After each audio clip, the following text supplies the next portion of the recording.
እንደዛተው አድርጎታል። አዎ እንደዛተው ጃኒ ንቃተ ህሊናን በ3 ደቂቃ ውስጥ ዘርሮታል።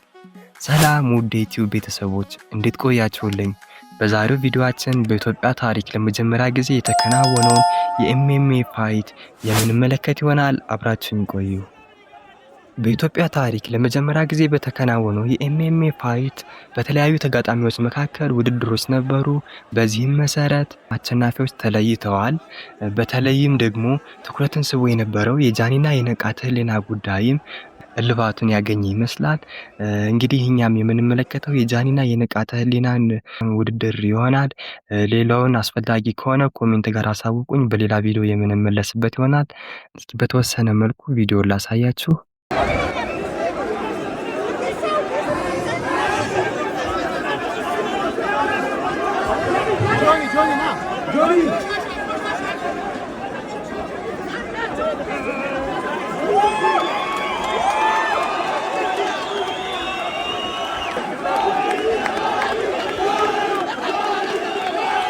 እንደተመለከታችሁት ነው ጃኒ ውድድሩን በበላይነት ማለት ይቻላል አሸንፎታል።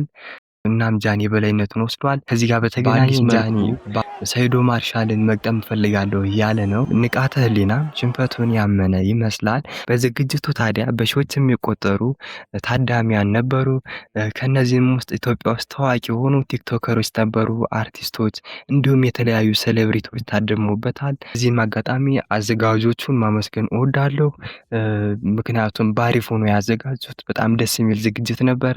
ከዚህም በተጨማሪ ቁማር ያሱ ሰዎች ነበሩ። እንግዲህ ጃኒን ያሉ የሚበሉ ይሆናል።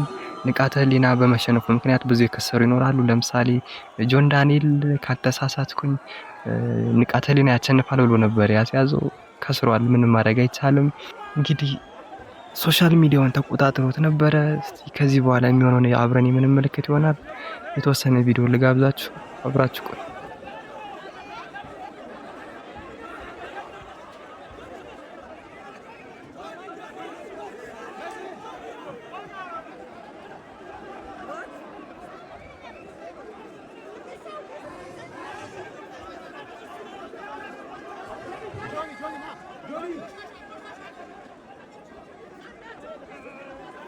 ውድ የቻናሌ ቤተሰቦች ውድድሩን እንደተመለከታችሁት ነው።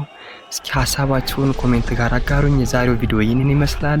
በሌላ በአዲስ ቪዲዮ እስክንገናኝ ቸር ቆዩልኝ። ላይክ፣ ሼር፣ ሰብስክራይብ እንዲሁም ኮሜንት ማድረግ እንዳይረሳ። አመሰግናለሁ።